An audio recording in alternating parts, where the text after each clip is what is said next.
All right, Urban One Honors, our second annual Urban One Honors. We have a VIP with us here in the VIP section. I'm Teresa Marie, but I'm not talking about me. I'm talking about my sister here, Phyllis Yvonne Stickney. Hey, I love it. She got all three of them. all three. We got, Mama we would be got so it. proud.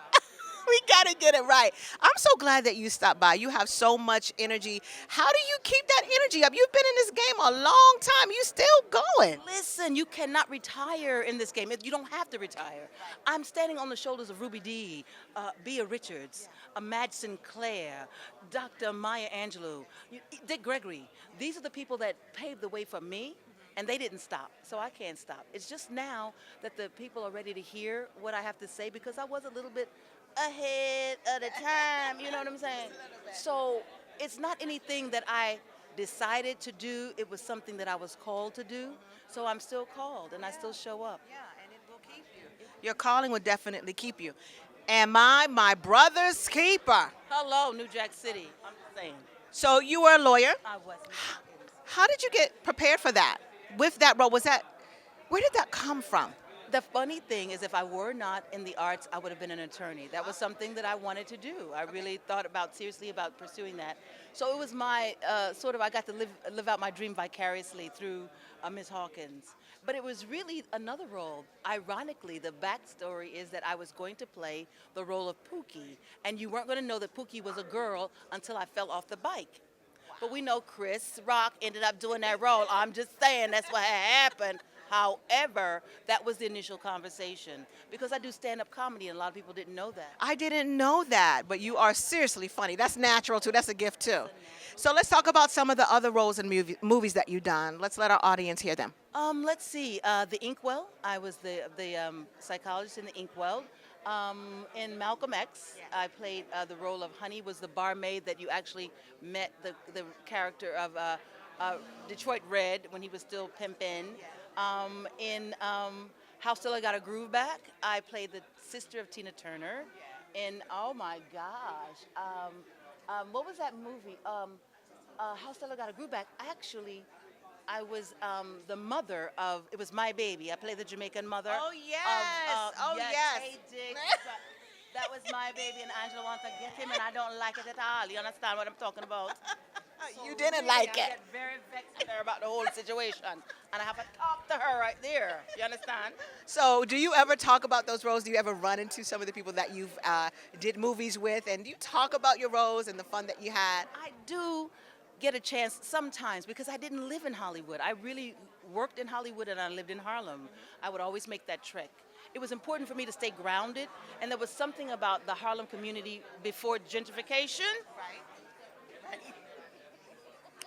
that I loved, and my love affair with Harlem, I must say, is over because it's changed so much. I mean, I still like to go and visit, but it's not the same Harlem. So I have to go to the West Coast to see my friends. I have to go to the West Coast. You were born in Arkansas? I was born in North Little Rock, Arkansas. Arkansas to New York. Arkansas by way of Texas, Dallas, Wichita Falls, and Port Arthur, Kansas City, Missouri. And my father wasn't in the service. He was in the YMCA, but he was a program director and he raised the budgets. So he was sought after. So he would go to the longest I lived anywhere was a year and a half until ninth grade, and then we lived in that one city for 3 years. So it sort of gave fuel to my ability to change and be comfortable in a new environment quickly. So it Like a military family, yes. And shout out to our military families. So, any one lesson that you can leave with us that your father taught you that sticks with you today? Oh, wow, that's like right top. Family. Family. When all else fails, you have family. And one of the things that he taught us, because he was a community developer and an activist, he would always say that one of the things that he found problematic, if you will, or challenging in the community, that was when people would get, let's say, $10,000 for a program, he said they would put $8,000 in their pocket and $2,000 into the program. No, you put $8,000 into the program and you take care of your family with the balance. So for me, since all of a sudden money and material things became more important than people. Those are the two things that I remember very well. I appreciate you sharing that. That's really good information. It's something that we can all learn from. Learn anything tonight at the Urban One Honors? How did you like it? This was such a wonderful party tonight, and I say party because it does have that. It has an atmosphere of a reunion. You know what I mean? So you see people that you haven't seen in a while, but you're excited to see them. I remember Miss Hughes when there was a woman named Busy Bee that was working with her. So I remember her back when she was still doing on the air, right, and in the window, yeah.